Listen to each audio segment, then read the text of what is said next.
Wide wide माहौल हो चुका है मतलब। और गाड़ी इस वक्त जबरदस्त ठंडी हो रही है और बच्चे भी अंदर बैठे हुए इंतजार कर रहे हैं। अशर सना व्लॉग्स पे अब व्लॉग्स नहीं आएंगे, मोस्टली वर्क परमिट वाले हो गए, चाहे वो इंटरनेशनल स्टूडेंट्स हो गए या फिर LMIA लोग जो लेकर आते हैं यहाँ पे कनाडा में। तो मुझे लगता है कि कनाडा के PR लोगों के लिए, जो परमानेंट रेजिडेंट सिटीजन है ना, उनके लिए ये रूल्स जब चेंजेस आ रही है ना, वो बहुत फायदेमंद होने वाली है। एडमिंटन की बात करूं तो एडमिंटन और कैलगरी इस वक्त गढ़ बना हुआ था। जो यहाँ के कैनेडियंस पुराने हैं वो बताते हैं, ऐसी बात नहीं कि कनाडा हमेशा से ऐसा था। सिटीजन के पास जाएंगे, फिर वो PR वालों के पास जाएंगे और फिर थर्ड नंबर पे वो उन रेफ्यूजीज के पास जाएंगे जिनके जो क्लेम थे कि वो रेफ्यूजी हैं वो एक्सेप्ट हो चुके हैं। भाई आपका क्या वैसे ख्याल है इसके ऊपर, जो है वो जो कनाडा में आजकल हो रहा है इस चीज को लेके, इमिग्रेशन के बारे में?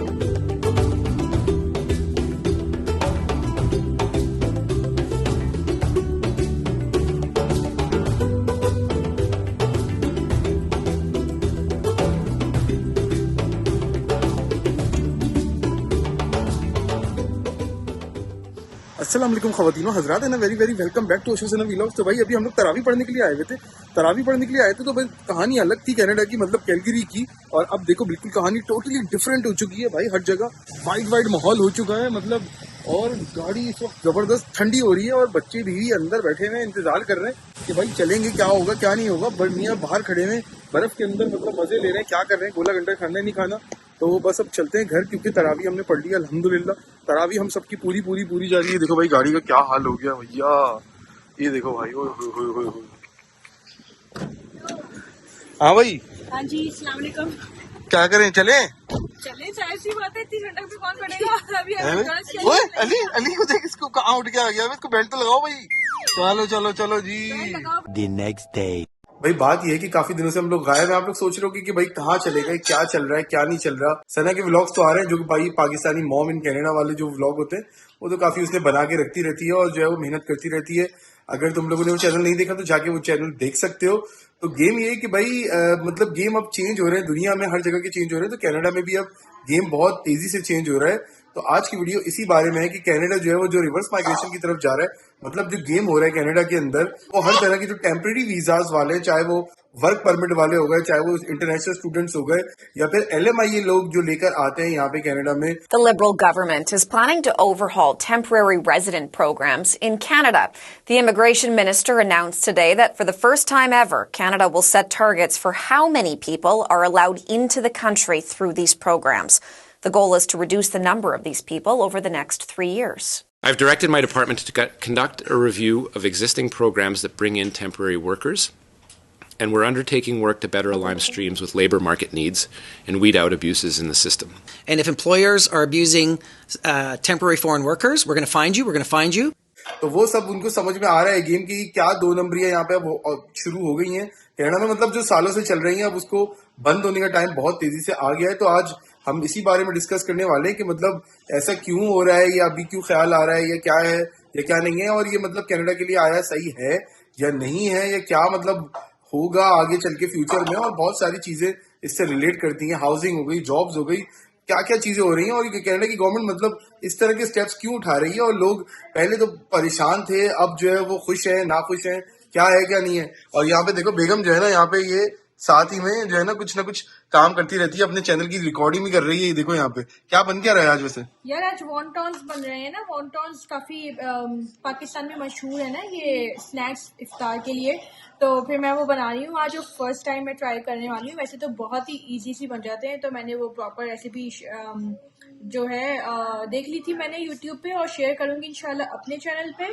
तो ये है इंशाल्लाह ताला। अभी काफ़ी सारे बनाने हैं, मुझे 40 बनाने हैं, तो मैं काफ़ी प्रेशर में, ऊपर से इफ्तार का भी टाइम होने वाला है 1-1.5 घंटे में, तो बस मैं फटाफट से बना लूँ। और ऊपर से ये देखो अली साहब, अब्बू कहते हैं कि अली को दिखाई नहीं था लास्ट टाइम। ये देखो क्या गंदगी कर रहा है, क्या घोल रहा है, अंडे में हाथ डाल दो। अभी शर्म नहीं आती तुम्हें, अंडे में हाथ डालते हो तुम। नाराज हो गए, नाराज हो गए। तुम भी वॉन्टॉन बनाओगे क्या, बड़े होगे शेफ बनोगे, अली द शेफ। वॉन्टॉन का शेप देखिए, बिल्कुल ऐसे बोट वाला शेप लगता है कोई कश्ती में सवार होने वाला है, पानी में जो है उसको छोड़ दो, कश्ती बन जाएगी। भाई आपका क्या वैसे ख्याल है इसके ऊपर, जो है वो जो कनाडा में आजकल हो रहा है इस चीज को लेके, इमिग्रेशन के बारे में? यार मेरा ख्याल तो जो है वो ये है कि देखो, कहीं ना कहीं कोई रूल्स अगर चेंज होते हैं तो वो कुछ लोगों के लिए नुकसानदेह होते हैं, कुछ लोगों के लिए फायदेमंद होते हैं। तो मुझे लगता है कि कनाडा के PR लोगों के लिए, जो परमानेंट रेजिडेंट सिटीजन है ना, उनके लिए ये रूल्स जब चेंजेस आ रही है ना, वो बहुत फायदेमंद होने वाली है। बिकॉज कनाडा की इकोनॉमी क्या कर रहे हो? कनाडा की इकोनॉमी बहुत ज्यादा सफर कर रही है टू बी ऑनेस्ट। तो ये है कि पीआर सिटीजन्स को जो है वो काफी इसमें आसानी होगी, लेकिन जो स्टूडेंट्स, टेम्पररी वर्कर्स, विजिट वीजे वाले, वर्क वीजे वाले जो होंगे, स्पेशली वर्क वीजे वाले, डेफिनेटली उनको जो है वो होने वाला है बड़ा ट्रबल। और डबल ट्रबल की बात करूं, ट्रबल इसलिए बोल रहा हूं कि मतलब एक ये नॉर्म है। तो अगर ट्रबल की बात करूं तो ट्रबल जो है वो ज्यादातर लोगों ने खुद ही पाला हुआ होता है। हमें भी जब ऑस्ट्रेलिया के अंदर थे, हमें भी इस तरह के ऑप्शन मिले थे क्लियरली कि भाई पैसे दे के जो है ना आप वो वीजे ले लें और ये कर लें वो कर लें, इस तरह जो है ना एम्प्लॉयर ये कर देगा वो कर देगा।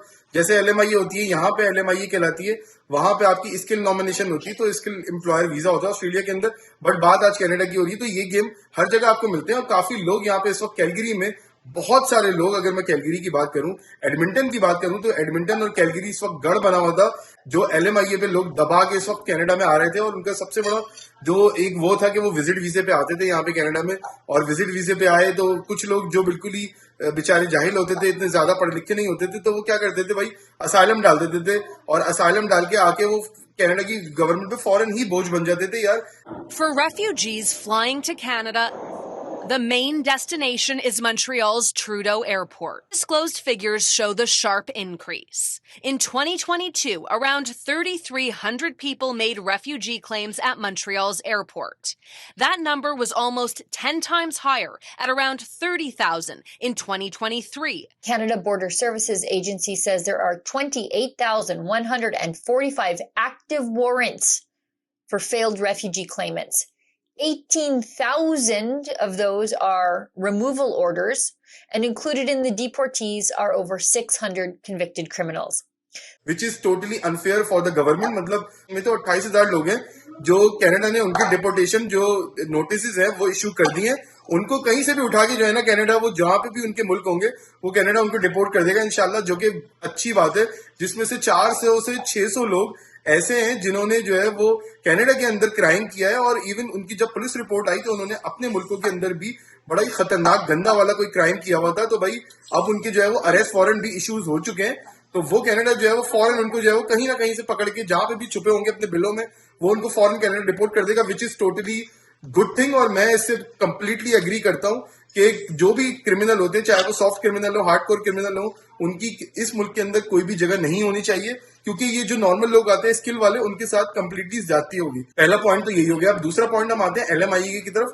एलएमआईए का चक्कर ये होता है कि यहाँ पे पहले जो है वो गवर्नमेंट बताती थी, मैं मतलब एफएसडब्ल्यू पे मैं और सना आए हुए, यहाँ पे फेडरल स्किल्ड वर्कर जो प्रोग्राम होता है, जो हाई क्लास कैटेगरी होती है, उसमें हमने 473 पॉइंट्स लेकर, जो गोल्डन पॉइंट्स होते थे वो लेकर आए थे। अगर तुम लोग ने वो नहीं देखी जाके जर्नी, तो जाके पिछली वीडियोस देखोगे हमारी 150-200 पहले, तो वो तुम्हें समझ में आ जाएगा कि हमारा सीआरएस स्कोर क्या था, कैसे आए, कौन सी फील्ड में आए, कौन सी नॉमिनेशन थी, सब पता चल जाएगा। उसके लिए तुम्हें मतलब बार बार बताने की जरूरत नहीं है। अभी एलएमआई की बात हो रही है, तो एलएमआई पहले जो होता था उसकी वैलिडिटी होती थी 1 साल की 12 महीने की, जो कि गवर्नमेंट ने 6 महीने की कर दी है। अब आपको 6 महीने में जो है वो वीजा वगैरह अप्लाई करना होता है, एलिजिबिलिटी पास करनी होती है, सब कुछ करना होता है, और पहले ही गवर्नमेंट को बताना पड़ेगा किसी भी एम्प्लॉयर को पहले।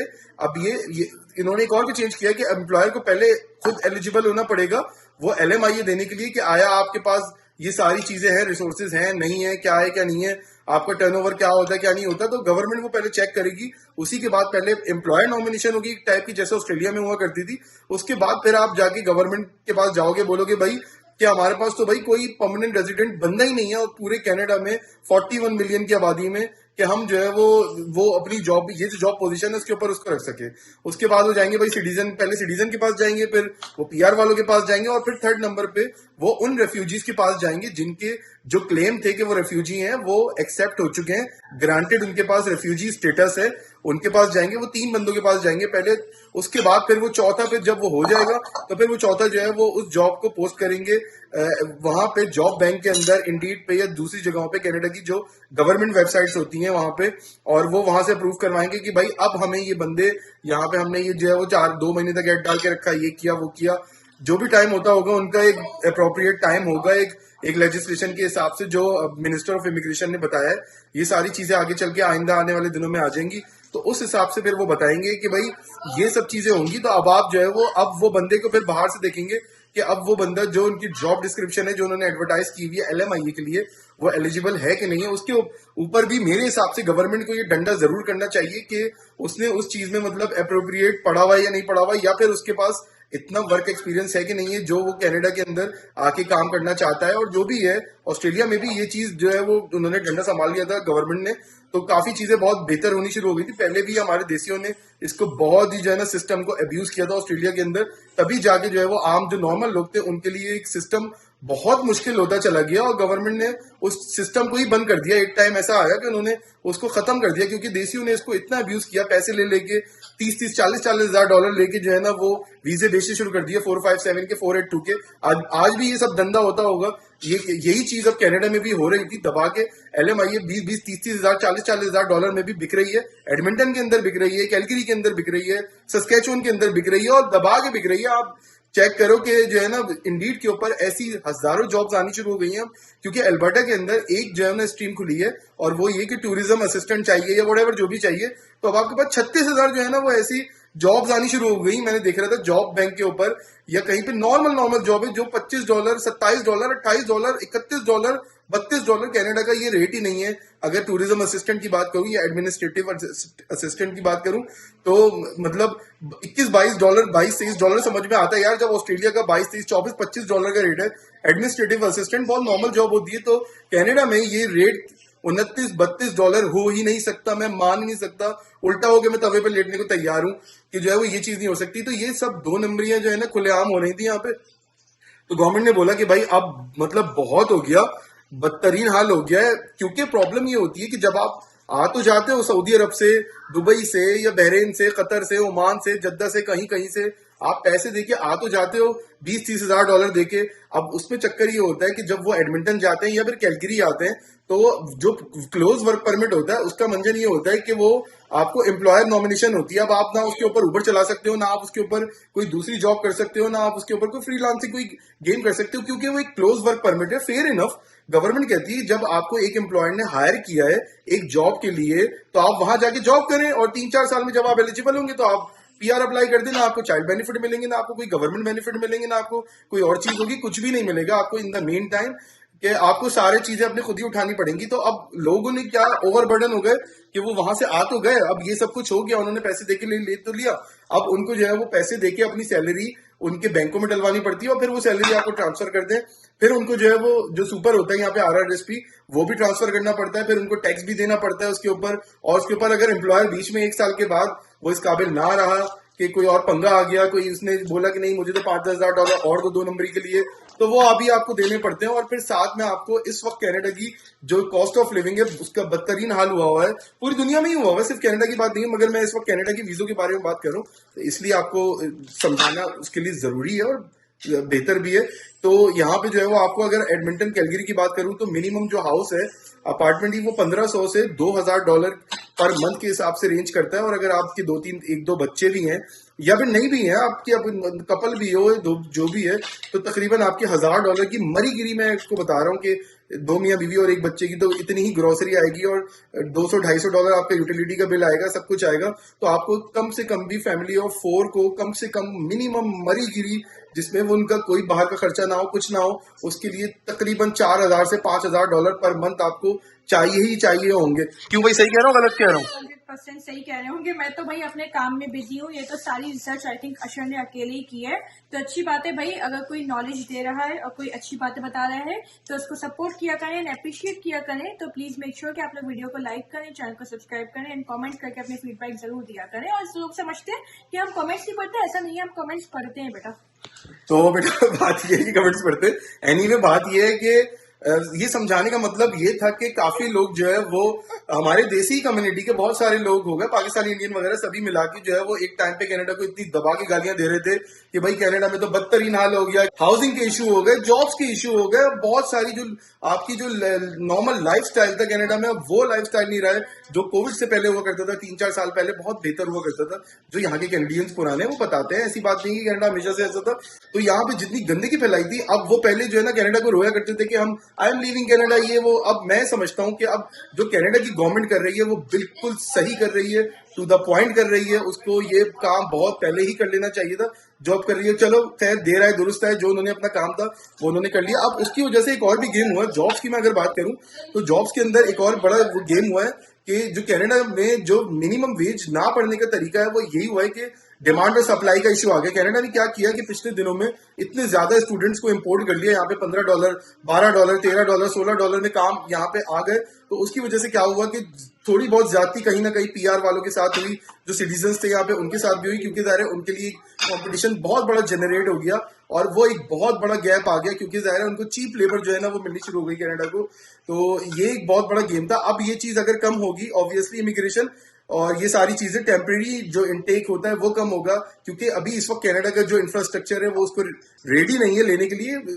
जॉब्स के इशू है, जैसे मैंने बताया, हाउसिंग के, कॉस्ट ऑफ लिविंग के, मेडिकल के इशूज है, डॉक्टर के इशूज है, बहुत सारे इशूज ऐसे हैं जो आपको एड्रेस करने होते हैं एज ए गवर्नमेंट। जाहिर है मैं तो गवर्नमेंट में नहीं हूँ, बट अगर कल को सिटीजन बन के चला गया गवर्नमेंट में तो फिर जब देखेंगे तो ये गेम है। तो बहुत सारी ऐसी चीजें होती है जो आपको करने होते हैं। तो मेरे हिसाब से अगर शायद 1-2 सालों के अंदर यहाँ का जो मिनिमम वेज का जो तरीका है वो भी मुझे लगता है कि शायद बेहतर हो जाएगा, क्योंकि जब सिस्टम वो स्किल लोगों के हाथ में आएगा तो वो बड़ा बेहतर होगा एज कम्पेयर टू जो अभी नौसिखिए होते हैं, स्टूडेंट चला रहे होते हैं एक मुल्क के सिस्टम को, तो वो बहुत प्रॉब्लम होने लगती है। आप कहीं पे भी चले जाओ यहाँ पे कैलगरी के अंदर किसी स्टोर में, तो आपको मतलब वो बहुत सारे स्किल लोग नहीं मिलेंगे कि हर जगह पे आपको स्टूडेंट्स बहुत ज्यादा तादाद में मिलेंगे। इवन गवर्नमेंट जॉब्स में भी यहाँ पे काफी स्टूडेंट हुआ करते थे पहले, मगर अब मैं इंडीड के ऊपर बहुत देख रहा था तो बहुत सारी जॉब्स के अंदर उन्होंने बोल दिया कि भाई यहाँ पे कैनेडियन परमानेंट रेजिडेंट होने चाहिए या फिर सिटीजन होने चाहिए आप, तो ही आप ये जॉब अप्लाई कर सकोगे। बिल्कुल ऑस्ट्रेलिया के अंदर भी यही चीज हुआ करती थी। फेयर इनफ पहले जो है वो यही स्कॉट मॉरिसन कहता था, जो ऑस्ट्रेलिया के एक्स प्राइम मिनिस्टर हैं, कि भाई ऑस्ट्रेलियन फर्स्ट। तो अभी अब कनाडा वाले और कनाडा की गवर्नमेंट भी यही कह रही है कि भाई इस वक्त कैनेडियन फर्स्ट, क्योंकि बहुत सारे लोग जिनको नहीं पसंद है कनाडा वो छोड़ के जा सकते हैं जब भी चाहे, तो उनके दिल चाहे तो वो छोड़ के जा सकते हैं। मतलब कोई जबरदस्ती नहीं है। जो भी टेम्परेरी माइग्रेंट होते हैं किसी भी मुल्क के अंदर, वो कोई जबरदस्ती नहीं होती, वो ऑप्शनल उस मुल्क में आए हुए होते हैं और मतलब गवर्नमेंट उनको बुलाती नहीं है एक तरह से। वो उनको कोई कमिटमेंट नहीं होती गवर्नमेंट की कि उनको वो पालेगी या उनको उनका ख्याल रखेगी या व्हाटएवर जो भी करेगी। यहाँ पे देखो अली साहब को जो है वो डांट पड़ती रहती है। क्या किया इसने? ये ना पता क्या, कैंडल का जो पुस्ता है ना उसको एग में डाल रहे हैं अंडे के अंदर, और ये बहुत ये देखो इसकी ड्रामेबाजी है, ये ड्रामेबाज हो गया बहुत बड़ी। नीचे आ जाओ, बस बहुत हो गया तुम्हारे साथ। ये देखो, चलो जाओ टाटा। तो भाई यही वजह है बहुत सारी मेरे हिसाब से जो कनाडा की गवर्नमेंट इस वक्त सही कर रही है, और बहुत सारी चीजों में वो सही कर रही है, बिल्कुल गलत नहीं कर रही। ये काम, ये स्टेप उनको बहुत पहले ले लेना चाहिए था, बट कोई बात नहीं, दे रहा है, दुरुस्त है। तो आप लोग, बहुत सारे लोग जो है वो डिसएग्री करते होंगे, बहुत सारे लोग एग्री करते होंगे। ये चैनल भी उसी बारे में, देखो मैंने इसीलिए मैंने एक और चैनल अपना बना लिया, थर्ड चैनल मेरा, उसके नाम है भाई अशर हुसैन। ये देखो मैं अभी जो है ना ये चैनल बना लिया और ये चैनल इंशाल्लाह जो है वो बहुत जल्दी हो जाएगा। तो तुम लोग अगर चैनल पे नए हो, इस वाले अशर सना व्लॉग्स पे अगर सब्सक्राइब नहीं किया तो इसको भी सब्सक्राइब कर लो, क्योंकि इस पे भी बहुत सारी ऐसी वीडियोस कनाडा रिलेटेड आने वाली है। बट जो मेरा वाला चैनल होगा अशर हुसैन, उसके ऊपर मतलब सिर्फ कनाडा रिलेटेड नहीं होगी, उस पर नॉर्मल व्लॉग्स होंगे, मतलब ट्रैवल व्लॉग होंगे, और साथ में फैमिली की जो है ना शुगल मेले होंगे, जो हम पहले अशर सना व्लॉग्स पे डाला करते थे। तो अशर सना व्लॉग्स पे अब व्लॉग्स नहीं आएंगे, मोस्टली ज्यादातर कोशिश ही करेंगे कि अब जो व्लॉग्स आएंगे फैमिली के लिए वो जाएंगे 2 चैनल्स के ऊपर। एक अशर हुसैन जो अब चैनल नया बन चुका है, और जो दूसरा है भाई पाकिस्तानी मॉम इन कनाडा, उसके ऊपर किस तरह के आपके व्लॉग्स होते हैं? उसमें जो है वो रूटीन व्लॉग्स होते हैं, आपको जो ज्यादातर मॉम्स और लड़कियां रिलेट कर सकती हैं। रेसिपीज होंगी मजे मजे की, तो मैं वो इंशाल्लाह शेयर करती रहूंगी साथ साथ। तो ये है प्लान, बहुत सारा काम करना है, और इंशाल्लाह ताला जो है वो, क्योंकि हम लोग चाहते हैं कि कुछ ना कुछ जो है वो अलग अलग चीजें ट्राई करते रहें, क्रिएटिव रहें ऑल द टाइम। तो ये बस उसी का पार्ट है। होपफुली आप लोग हमें सपोर्ट करेंगे। तो थैंक यू सो मच उसके लिए, मतलब मैंने एडवांस में आप लोगों को थैंक यू कह दिया सपोर्ट करने के लिए। तो सपोर्ट कर देना जरूर, क्योंकि वो आपके लिए तो फ्री होता है, बट हमें उससे काफी मोटिवेशन और हेल्प मिल जाती है। तो मोटिवेशन के लिए जरूर कर दिया करो ये सारी चीजें। तो होपफुली आपको आज की वीडियो जो है वो समझ में आई होगी और पसंद भी आई होगी। तो वीडियो को शेयर, कमेंट, लाइक जरूर कर देना। मिलते हैं नेक्स्ट वीडियो में। टाटा बाय बाय, अल्लाह हाफिज।